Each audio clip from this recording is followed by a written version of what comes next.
Sarah sat quietly in seat 12B, reading a cooking magazine. Nobody knew she was a pilot with 8,000 flight hours.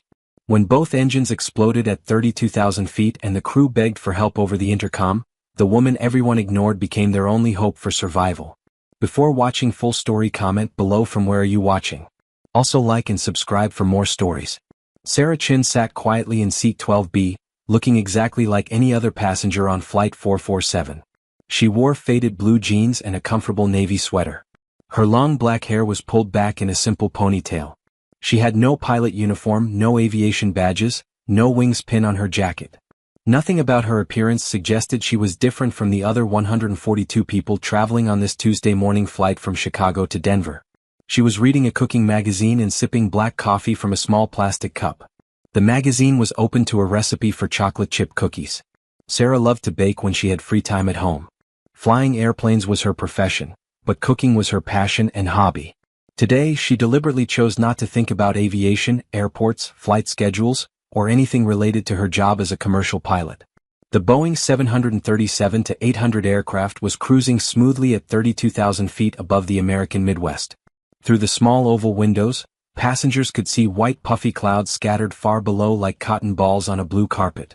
The twin engines mounted under the wings hummed steadily with their familiar deep roar. Everything felt normal and peaceful. Sarah had specifically chosen this particular flight because it would be quiet and relaxing. She wanted to simply be a regular passenger for once, traveling to visit her elderly parents in Denver. It was her first real vacation in nearly 10 months. She had been working overtime flights, covering for sick pilots, and completing her annual training requirements. She deserved this break. "Can I get you anything else to drink?" asked Jenny, a young flight attendant with shoulder-length blonde hair and a warm, professional smile. "No thank you, the coffee is perfect," Sarah replied politely, looking up briefly from her magazine before returning to the cookie recipe. Jenny moved her beverage cart down the narrow aisle to serve other passengers. Sarah turned the page to read about making apple pie from scratch. She imagined baking pies with her mother this weekend, just like they used to do when Sarah was a little girl, long before she ever dreamed of becoming a pilot. The man sitting next to her in seat 12A was a middle-aged businessman named Mike, according to his name tag. He was typing nervously on his silver laptop computer, frequently checking his expensive gold watch. His hands were shaking slightly, and beads of sweat formed on his forehead despite the cool cabin temperature. "Excuse me," Mike said to Sarah, his voice tense with anxiety. "Is it normal for these planes to make so much noise? The engines sound really loud to me." Sarah glanced up from her magazine and listened for a moment. "Yes, that's completely normal. That's just the sound of healthy engines working properly. They're designed to be quite powerful." Mike nodded but still looked deeply worried. "I have to confess, I don't fly very often. Maybe twice a year for business meetings. This whole experience makes me incredibly nervous. Being 32,000 feet up in the air just doesn't feel natural to me." "I understand your feelings," Sarah said kindly. "But these modern commercial aircraft are extremely safe. Statistically, flying is much safer than driving your car to the airport. The pilots have years of training, and the planes are maintained by expert mechanics." She spoke with quiet confidence but didn't reveal that she was herself a commercial airline pilot with United Airlines. She didn't mention her 8,000 hours of flight time, her military aviation background, or her extensive training in emergency procedures. Today she just wanted to be Sarah the passenger, not Captain Chin the pilot. 3 rows behind them, a young mother named Lisa was struggling with her 6-month-old baby boy. The infant had been crying for the past 20 minutes, his tiny face red and scrunched up with discomfort. Other passengers were starting to look annoyed by the constant noise. "It's okay, sweetie," Lisa whispered to her baby, gently rocking him back and forth. "Mommy's here. Everything is fine." Sarah turned around in her seat to help. "Try giving him a bottle or pacifier," she suggested kindly. "Babies' ears hurt during flights because of the air pressure changes. Swallowing helps equalize the pressure in their ears." "Thank you so much," Lisa said gratefully, reaching into her diaper bag for a bottle. "Are you a mother yourself? You seem to know about babies and flying." "No, I'm not a mother," Sarah replied. "I just travel frequently for work, so I've observed what helps babies feel more comfortable during flights." She didn't explain that during her years as a commercial pilot, she had watched thousands of passengers deal with air pressure problems. She had learned to recognize the signs and solutions, but she kept this professional knowledge to herself today. Meanwhile, in the cockpit at the front of the aircraft, Captain Rodriguez and First Officer Thompson were conducting their routine in-flight checks. Captain Rodriguez was an experienced aviator with graying hair and over 25 years of flying commercial jets. First Officer Thompson was much younger, perhaps 30 years old, but he was highly skilled and had excellent training. Beautiful weather conditions today, observed Captain Rodriguez, scanning the instrument panel where dozens of dials, switches, and digital displays showed the status of every aircraft system. Perfect flying weather all the way to Denver, agreed First Officer Thompson, updating their flight plan on the computer. Clear skies, light winds, no turbulence expected. Passengers should have a very smooth ride. All of their engine instruments showed normal readings. Fuel flow was steady and appropriate.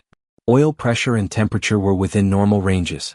Every system on the aircraft appeared to be functioning perfectly. Neither pilot had any reason to expect problems. However, deep inside the left engine mounted under the aircraft's wing, microscopic cracks were forming in one of the critical turbine blades. This particular blade had been subjected to thousands of hours of extreme heat, tremendous pressure, and high-speed rotation. Over time, the repeated stress had weakened the metal structure. Metal fatigue was slowly but steadily making the blade more brittle and fragile. Sarah's trained ears detected a subtle change in the engine sound that most passengers would never notice. The pitch of the left engine had shifted slightly, indicating a small variation in its rotation speed. She looked up from her cooking magazine and listened carefully for several seconds. The change was barely perceptible, but Sarah's thousands of hours in cockpits had trained her to recognize even tiny variations in engine performance. She glanced toward the window, trying to see the engine, but her seat position didn't provide a clear view. Maybe she was imagining things. Maybe she was being too sensitive because of her professional background. She tried to return her attention to the magazine article about apple pie ingredients, but part of her mind remained alert and listening. In the cockpit, First Officer Thompson also heard something unusual. "Captain, did you notice any change in engine number 2? He asked, pointing to the engine instruments. Captain Rodriguez listened carefully and studied the dials. "What kind of change do you mean?" "I thought I detected a slight variation in the sound, maybe a small change in RPM." Both pilots examined their engine instruments more closely. All the gauges and digital readouts still indicated completely normal operation. Oil pressure was steady. Exhaust gas temperature was within limits. Fuel flow remained constant. "Everything looks perfectly normal on the instruments," said Captain Rodriguez. "Sometimes these engines have minor variations in sound that don't indicate any actual problems. It's probably nothing to worry about." But it wasn't nothing. The crack in the turbine blade was growing larger and more dangerous with each passing minute. The blade was approaching the point where it would fail catastrophically. Sarah was reading about measuring flour for pie crust when the first engine exploded. A tremendously loud bang echoed through the entire aircraft, followed immediately by violent shaking that threw passengers against their seat belts. Coffee cups flew through the air. Magazines scattered on the floor. Several passengers screamed in terror. "Oh my God, what was that?" shouted Mike, his face turning completely white with fear. Sarah's pilot training automatically took control of her reactions. While other passengers panicked, she remained calm and immediately began analyzing the situation. She looked out her window and saw thick black smoke streaming from the left engine. Pieces of metal were clearly missing from the engine housing. "Engine failure," she said quietly to herself, being careful not to alarm the passengers around her. She knew exactly what had happened. The turbine blade had finally broken apart, destroying the engine in the process. This was a serious emergency but not necessarily life-threatening. Commercial aircraft were designed to fly safely on just one engine. In the cockpit, red warning lights flashed frantically across the instrument panel. Loud alarm bells rang continuously. Both pilots immediately began emergency procedures they had practiced hundreds of times in flight simulators. "Engine 2 failure," announced First Officer Thompson urgently. "Complete loss of power." Captain Rodriguez took control of the aircraft and began the emergency checklist. His first priority was to maintain control and prevent the plane from rolling or yawing due to the asymmetric thrust from the remaining engine. "Declaring emergency," he said, reaching for his radio microphone. "Mayday, mayday, mayday. This is United Flight 447 Heavy. We have experienced an engine failure and are requesting immediate priority handling for emergency landing." The voice of the air traffic controller responded within seconds. "Flight 447 Mayday received. Turn right heading 090 degrees. Descend and maintain flight level 280. Kansas City International Airport is approximately 85 nautical miles at your 2 o'clock position. Emergency equipment is being alerted. Flight attendant Jenny picked up the intercom microphone to address the increasingly nervous passengers. Ladies and gentlemen, we have experienced a minor mechanical issue with one of our engines. This is not dangerous, as these aircraft are designed to operate safely on a single engine. The captain has requested priority handling for our approach into Kansas City. Please make sure your seat belts are securely fastened and remain seated. Flight attendants, please prepare the cabin for possible emergency procedures. But Jenny's calm announcement didn't fool the passengers. Many had seen the smoke and fire from the damaged engine. People were beginning to cry, pray, and comfort each other. The cabin filled with worried voices and nervous energy. Sarah unbuckled her seat belt and stood up, despite the instruction for everyone to remain seated. "Where are you going?" Mike asked desperately. The flight attendant said we should stay in our seats. "I just need to check on something," Sarah replied calmly. She walked toward a window where she could get a better view of the damaged left engine. What she saw concerned her greatly. The engine was severely damaged, with significant pieces of the turbine housing missing. Thick black smoke continued streaming from the wreckage. But Sarah's biggest worry wasn't the engine that had already failed. She was concerned about the remaining engine. If the same metal fatigue problem existed in both engines, they could lose their only remaining source of power. Her fears became reality exactly 8 minutes later. Deep inside the right engine, the identical metal fatigue problem that had destroyed the left engine was reaching its critical failure point. Another turbine blade, weakened by thousands of hours of stress, developed a crack that quickly spread through the entire blade. The second explosion was even louder and more violent than the first. Bang! The aircraft shook so severely that passengers were thrown against the cabin walls. Oxygen masks dropped from the ceiling as the plane suddenly began descending. In the cockpit, both pilots stared at their instruments in complete disbelief. "Engine 1 failure," shouted Thompson. "Both engines are gone. We have no power." "That's impossible," exclaimed Captain Rodriguez, but the instruments clearly showed zero thrust from both engines. "We're in a total power-off glide situation." The change in the cabin was immediate and terrifying. The steady, comforting roar of the engines stopped completely. The aircraft became eerily quiet except for the whistling sound of air flowing over the fuselage.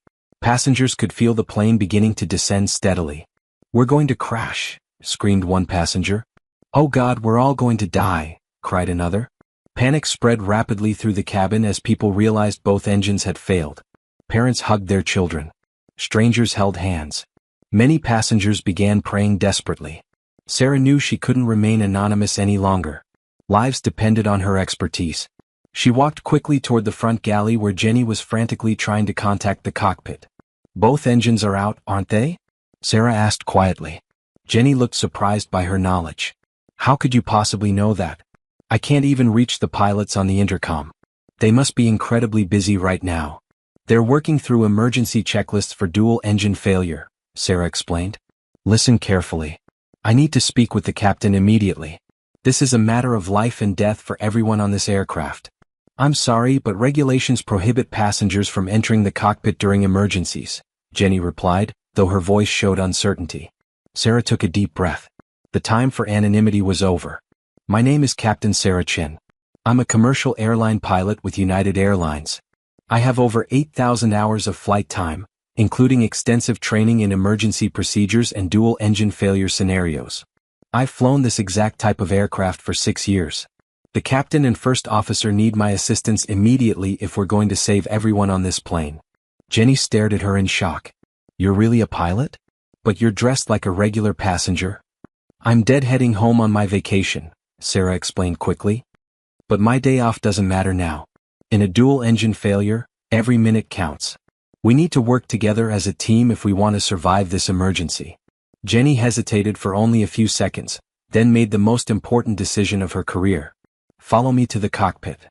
Meanwhile, in the cockpit, Captain Rodriguez and First Officer Thompson were working through emergency procedures as quickly as possible. Sweat poured down their faces as they struggled with the unprecedented situation. "Current rate of descent is 1,800 feet per minute, Thompson reported. "At this rate, we have approximately 17 minutes before ground impact." "Kansas City International is still 78 miles away," Rodriguez calculated. We cannot glide that distance. We need alternatives immediately. Jenny knocked on the reinforced cockpit door and spoke through the intercom system. Captain Rodriguez, there's a passenger who identifies herself as a commercial pilot. She's requesting permission to assist with the emergency. Absolutely not. Rodriguez replied sharply. We don't have time to deal with passengers right now. We're trying to save everyone's life. Sarah took the intercom microphone from Jenny. Captain Rodriguez, this is Captain Sarah Chen, United Airlines. I've been monitoring your situation from the cabin. You need to optimize your glide performance immediately to maximize distance. I have extensive experience with emergency procedures and can assist you. There was a long pause as Rodriguez considered this unexpected development. What are your qualifications, Captain Chen? He asked. 8,000 total flight hours, primarily on Boeing 737 and Airbus A320 aircraft. I'm current on emergency procedures including dual engine failure scenarios. I've completed simulator training for exactly this type of situation multiple times. I believe I can help you save this aircraft and everyone aboard. Rodriguez looked at Thompson, who nodded encouragingly. Permission granted. Enter the cockpit immediately, Rodriguez decided. The cockpit door opened, and Sarah stepped into the confined space filled with blinking lights, computer screens, and urgent activity. She immediately began assessing the situation by scanning the instrument panel and flight management system. What's your current configuration and airspeed? She asked professionally. Flaps retracted, landing gear up, airspeed 290 knots, Thompson replied. You need to slow immediately to 240 knots, Sarah advised. That's the optimal glide speed for your current weight. Every knot of excess speed reduces your glide distance. Rodriguez adjusted the aircraft's pitch attitude, and their airspeed decreased to the recommended setting. Almost immediately, their rate of descent improved from 1,800 feet per minute to 1,500 feet per minute. What airports are within our glide range? Sarah asked, studying the GPS navigation display. Kansas City was our original destination, but we can't reach it, Thompson explained. There's a smaller regional airport about 45 miles ahead, but that's still questionable. Sarah thought quickly, drawing on her knowledge of the area. What about alternative landing sites? Are there any major highways with long straight sections? Highway landing? Rodriguez asked with surprise. Captain Sullenberger successfully landed on the Hudson River, Sarah reminded him. Other pilots have used highways during emergencies. We need to consider every possible option. She studied the GPS display carefully, looking for suitable landing sites within their glide envelope. There, she pointed to the screen. Interstate 70 runs east-west through this area. I can see a section with minimal curves and light traffic. It's approximately 38 miles from our current position. Can we glide that far? Thompson asked. Sarah quickly performed glide ratio calculations in her head. From 32,000 feet, a Boeing 737 can glide approximately 100 miles under ideal conditions. We're currently at 24,000 feet, which gives us a theoretical range of about 75 miles. The highway is definitely within our capabilities if we manage our energy properly. What do you recommend? Rodriguez asked, accepting her as part of the team. First, we need to redistribute passenger weight to optimize our center of gravity, Sarah explained. Have the flight attendants move everyone to the forward section of the cabin. This will reduce tail drag and improve our glide performance. Rodriguez immediately picked up the intercom. Flight attendants, please move all passengers to the front half of the aircraft immediately. This will help with our emergency landing procedures. In the cabin, confusion and fear increased as passengers realized they were being relocated for reasons related to their emergency situation. Why do we need to move forward? Mike asked Jenny desperately. What's really happening to us? Jenny tried to maintain her professional composure while helping people relocate. We're preparing for an emergency landing. The crew needs everyone in the forward section to balance the aircraft properly. Please move quickly and help others who need assistance. Passengers began moving toward the front rows, many crying and some praying aloud. Lisa, the young mother, clutched her baby tightly as she moved to a new seat. The elderly passengers needed help from younger travelers to relocate their belongings. Back in the cockpit, Sarah continued developing their emergency plan. We need to maintain clean configuration as long as possible, she advised. Don't deploy flaps or landing gear until we're absolutely certain we can reach our landing site. Early configuration will cause us to fall short. When should we start our approach configuration? Rodriguez asked. Not until we have the landing site in sight and we're completely sure we can make it there, Sarah replied firmly. If we configure too early and fall short, we'll crash in a field or forest with no chance of survival. She pointed to specific details on the GPS display. This section of Interstate 70 runs almost perfectly east-west. If we approach from the west, we'll have a slight headwind component that will help us control our touchdown speed. What about traffic on the highway? Thompson asked. We need emergency services to close the highway immediately, Sarah said. Captain, you should declare our intentions to air traffic control right now. Rodriguez keyed his radio microphone. Kansas City approach, Flight 447 Heavy. We have lost both engines and cannot reach any suitable airport. We are planning an emergency landing on Interstate 70, approximately 20 miles west of Junction City, Kansas. Request immediate emergency services response and highway closure. The air traffic controller's voice reflected his shock at this unprecedented situation. Flight 447, confirm you are planning to land on a highway? Both engines are completely inoperative. Affirmative on both questions, Rodriguez replied. Dual engine failure, total loss of power. We are in a powerless glide situation. Request immediate coordination with local emergency services for highway closure and rescue equipment positioning. Roger, Flight 447. Emergency services are being notified immediately. Highway closure procedures are being initiated now. Please advise souls on board and current fuel status. 143 souls on board, Thompson responded. Fuel quantity is irrelevant since we have no engines to burn it, but we're carrying approximately 11,000 pounds, which affects our landing weight. Sarah continued analyzing their situation. The fuel weight will increase our approach speed and landing roll distance, but we can't dump fuel without engine power. We'll just have to account for the heavier landing weight in our calculations.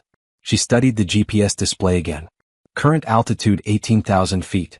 Distance to highway approximately 32 miles. We're still in good shape if we maintain optimal glide speed and configuration. At 15,000 feet altitude, the highway became visible through the cockpit windows. Sarah used binoculars from the emergency equipment kit to study their planned landing site. I can see Interstate 70 clearly now, she reported. The straight section is even longer than I expected, probably 4 miles of usable distance. There are construction barriers along both sides, which actually helps us because it indicates reduced traffic volume. What will our approach profile look like? Rodriguez asked. We'll make a long straight-in approach, Sarah explained. We need to treat this like a precision instrument approach to a short runway. We configure late to maintain glide distance, establish a stabilized approach path, and aim for touchdown in the first quarter of the available distance. What about our approach speed? Thompson asked. We'll be landing approximately 25 knots faster than normal due to our heavy weight, Sarah calculated. That means a longer rollout distance, but we have plenty of runway length available. At 12,000 feet, they could see emergency vehicles positioning along the highway. Police cars were blocking traffic at multiple points. Fire trucks and ambulances were staged near the planned touchdown area. Emergency services are in position, air traffic control reported. Highway is closed for 8 miles in both directions. All traffic has been cleared from your landing area. Sarah called for the approach checklist. At 8,000 feet, we'll begin our configuration sequence. Flaps 5 degrees initially, then landing gear at 4,000 feet, then full flaps at 1,500 feet above ground level. The approach was looking excellent, but everyone knew they would have only one opportunity to get it right. Altitude 8,000 feet, Rodriguez announced.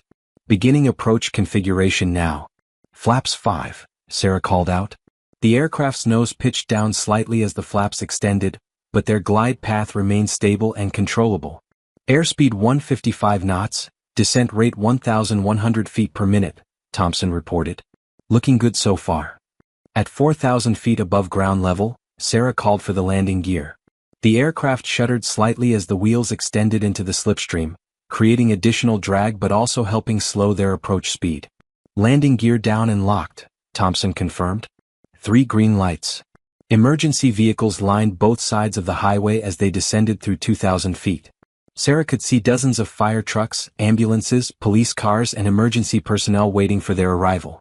Full flaps, she ordered at 1,500 feet above ground level. The Boeing 737 was now fully configured for landing, descending toward the highway at 145 knots indicated airspeed. Altitude 1,000 feet above ground level, Rodriguez announced. We are perfectly aligned with the centerline of Interstate 70. Sarah coached Rodriguez through the final approach phase. Excellent work, Captain. Hold this exact airspeed and descent rate. You're doing great. At 500 feet they had a perfect view of their landing site. The highway stretched ahead of them like a concrete runway. Call out our altitude, Rodriguez requested.